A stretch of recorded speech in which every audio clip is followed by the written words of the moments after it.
আমাদের হায়াত পৌঁছায়া দেন। আয় আল্লাহ, আমাদের দোয়া কবুল করিয়া নেন। কারণ রমজান মাসের মতো এত বরকতময় মাস 11 মাস আর হয় না, 11 মাস হবেও না। কেমন বরকতময় মাস! ওই মাসটা যদি কেউ পাওয়া যায়, রমজান মাসে যদি কেউ মারা যায়, আল্লাহ পাক তার জীবনের গুনাহ মাফ করিয়া দিবেন। কিন্তু রমজান মাস পায় নাই, বাকি 11 মাসের মধ্যে মারা গেছে। ওই মৃত্যু আর রমজানের মৃত্যু এক কখনোই হতে পারে না রে বাবা। রমজান মাসে আল্লাহর দরবারে বেশি তওবা ইস্তেগফার পড়বা। এই যে সামনে সামনে যেই দিন আসতেছে, একটা দিন যেই দিনে আল্লাহর দরবারে বারবার বেশি বেশি চাইবা, আল্লাহর দরবারে প্রার্থনা করবা। ছেলে লাগলে আল্লাহর দরবারে চাইবা, মেয়ে লাগলে আল্লাহর দরবারে চাইবা। আল্লাহ বলে, রে গোলাম, আমি আল্লাহর কাছে চাও, আল্লাহুম্মা বারিক লানা ফি রজব ওয়া শাবান ওয়া বাল্লিগনা রমাদান। আয় আল্লাহ, রজব এবং শাবান মাসের মধ্যে বরকত দান করো। ওয়া বাল্লিগনা রমাদান, রমজান পর্যন্ত আমাদের হায়াত বাড়ায় দাও, পৌঁছায় দাও। আয় আল্লাহ, আপনি কবুল করিয়া নেন, আপনি মাফ করিয়া দেন। আল্লাহর কাছে সবে বরাতের রাতের দিনে চাও, নামাজ পড়ো। মায়ার নবী রহমাতাল লিল আলামিন আল্লাহর কাছে ওই রাত্রে নামাজ পড়ে, নফল নামাজ পড়ে প্রার্থনা করতেন। নবী শিখাইলেন, এ দুনিয়ার উম্মত, আল্লাহর কাছে বেশি বেশি চাইবা, বারবার চাইবা, আল্লাহর কাছে বেশি বেশি প্রার্থনা করবা। আল্লাহ যদি দয়া করে, আল্লাহ যদি রহম করে। কারণ আল্লাহ বলে, ইয়া আইয়ুহাল্লাযীনা আমানু তুবু ইলাল্লাহি তাওবাতান নাসুহা। এই গোলাম, এই ইমানদার বান্দা বান্দির দল, আমি আল্লাহর কাছে একবার চাও। যদি চাওয়ার মতো চাইতে পারো, যদি খাসভাবে আমি আল্লাহর কাছে চাও, আমি আল্লাহ তাওবাতান নাসুহা, যদি একনিষ্ঠ দৃঢ়তার সাথে, মজবুতির সাথে আমি আল্লাহর দরবারে চাইতে পারো, আমি আল্লাহ ওয়াদা জানায় দিলাম, তোর 80 বছরের গুনাহ আমি আল্লাহর 80 সেকেন্ড লাগবে না, তোর জীবনের গুনাহ মাফ করে দিব।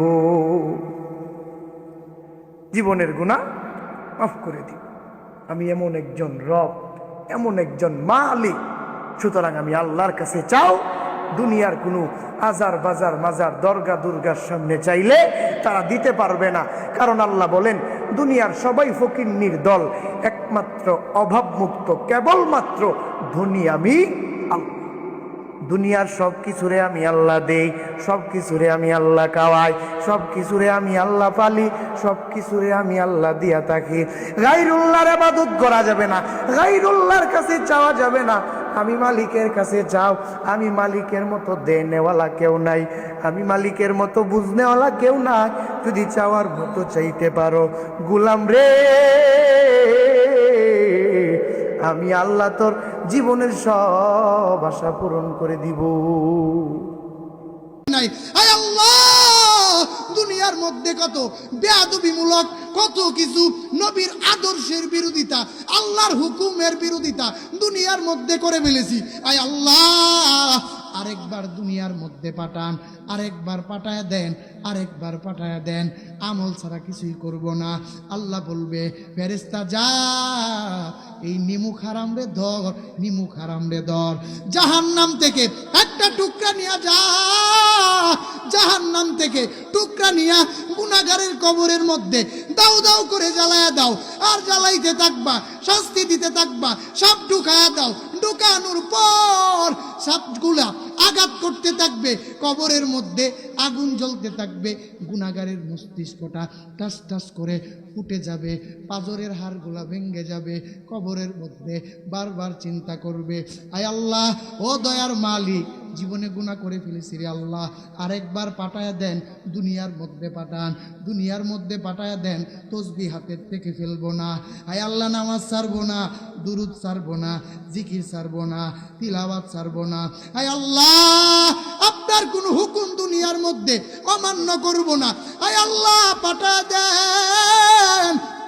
আল্লাহ তখন জানায় দিবেন, দুনিয়ার মধ্যে আমি বারবার জানাইছিলাম, فأما من طغى وآثر الحياة الدنيا فإن ইন্নাল জাহিমা হিয়াল মাওয়া, দুনিয়ার মধ্যে সীমা লঙ্ঘন করছো, হায়াতের জিন্দেগিটারে ওয়া আসারুল হায়াতাদ দুনিয়া, দুনিয়ার হায়াতের জিন্দেগিটা প্রাধান্য দিয়েছো, আমি আল্লাহরে ভুলে গেছো, নবীরে ভুলে গেছো, জান্নাত ভুলে গেছো, জাহান্নামের ভয় ভুলে গেছো।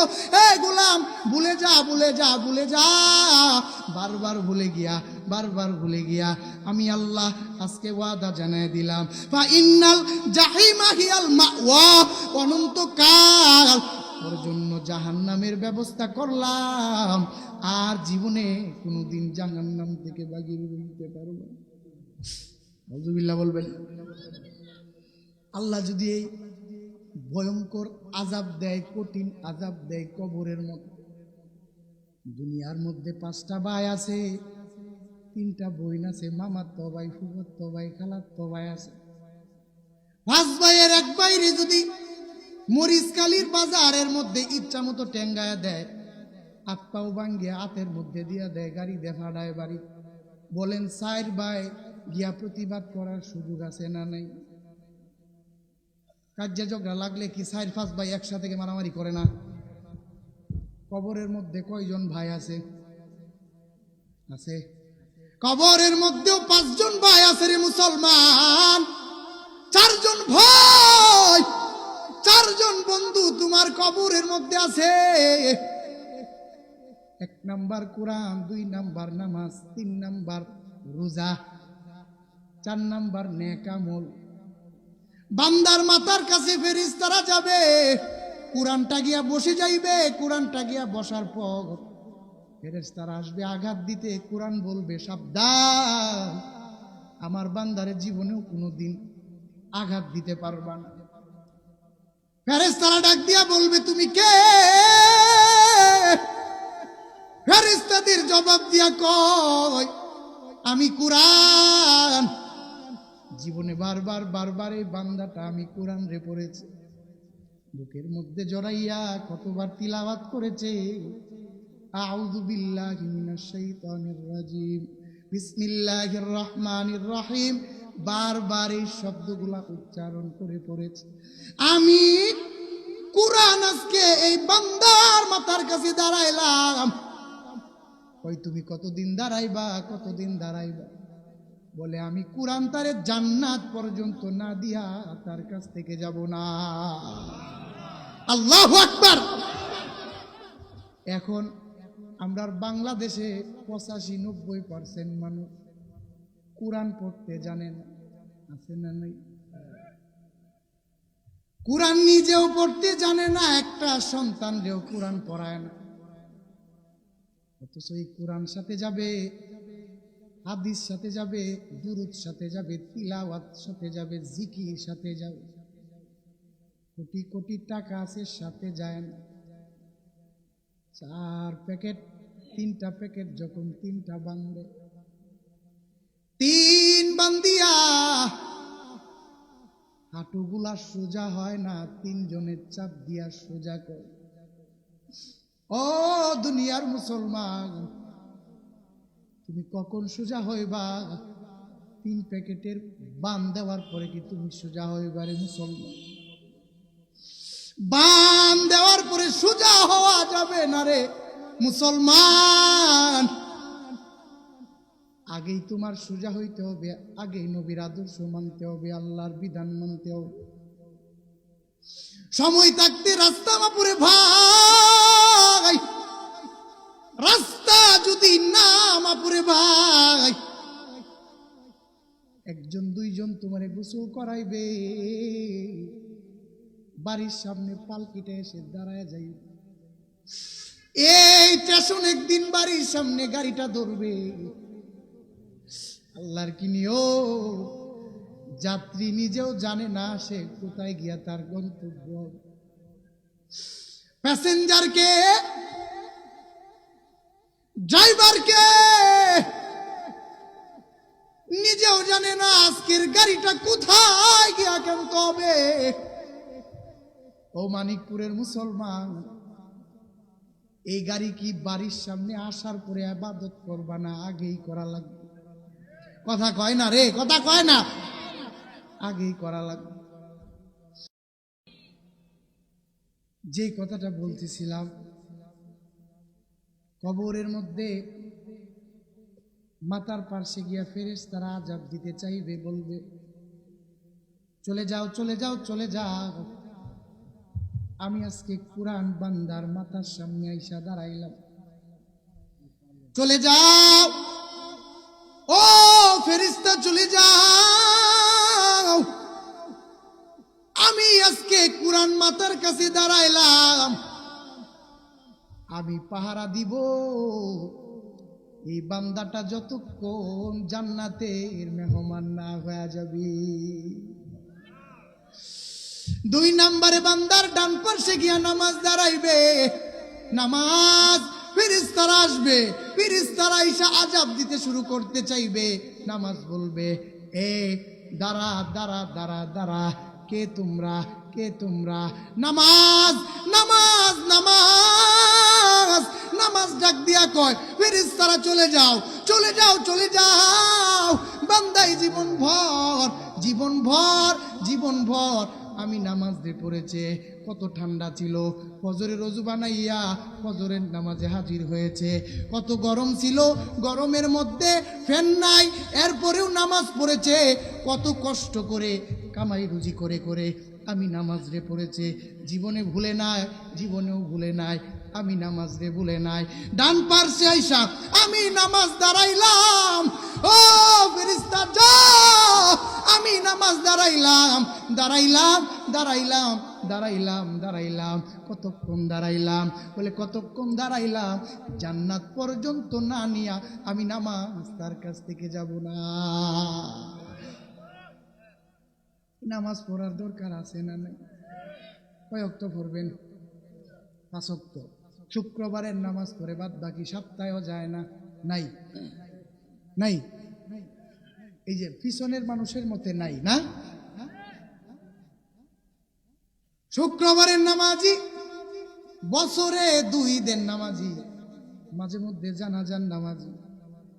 আসরের পরে জানাজা গিয়া জানাজায় দাঁড়ায় গেছে, নিমুখ হারাম আসরের নামাজটা পড়ে নাই। তোমার আমার মতো কপাল পুরা কেউ নাই বাবারে। 50,000 জানাজা একসাথে করলে 1 রাকাত ফরজ নামাজের ধারেও যাইতে পারবেন। সুবহানাল্লাহ বলবেন না? নবী বলেন আমার উম্মত গুলা যদি নামাজের ইহতিমাম করে, নামাজগুলা যদি জায়গায় জায়গায় আদায় করে, আমি নবীর ওয়াদা আল্লাহ পাক তারে 5টা পুরস্কার দিয়া দুনিয়ার মধ্যে সম্মানিত করবেন। বুঝে থাকলে বলেন কয় পুরস্কার? 5 পুরস্কারের মধ্যে 1 নম্বরে আল্লাহ বান্দারা দুনিয়ার মধ্যে যে রিজিকের পেরেশানি ঘুরে, রিজিক কামাইয়ের জন্য, টাকা কামাইয়ের জন্য বারবার চাকরি খুঁজে, ব্যবসা করে, রোয়া লাগায়, ধান লাগায় ক্ষেতের মধ্যে, আমি আল্লাহর ওয়াদা, আমি নবীর ওয়াদা, আমার যে উম্মতগুলা দুনিয়ার মধ্যে 5 ওয়াক্ত নামাজের ইহতিমাম করবে, আল্লাহ পাক সর্বপ্রথম তার রিজিকের অভাব দুনিয়ার মধ্যে দূর করে দিবে। 2 নম্বরে কবরের আযাব আল্লাহ পাক মাফ করিয়া দিবে। 3 নাম্বার হাসরের ময়দানে আল্লাহ পাক তার ডান হাতের মধ্যে আমলনামা দিবেন, ডান হাতের মধ্যে আমলনামা দিয়া বিনা হিসাবে হাসতে হাসতে জান্নাতের মেহমান বানায় দিবে। এখন এই নামাজ যে এত লাভ, এত গুরুত্ব, আমি যদি সপ্তাহে শুক্রবারের নামাজে যাই, নামাজের হক আদায় হবে না শুক্রবার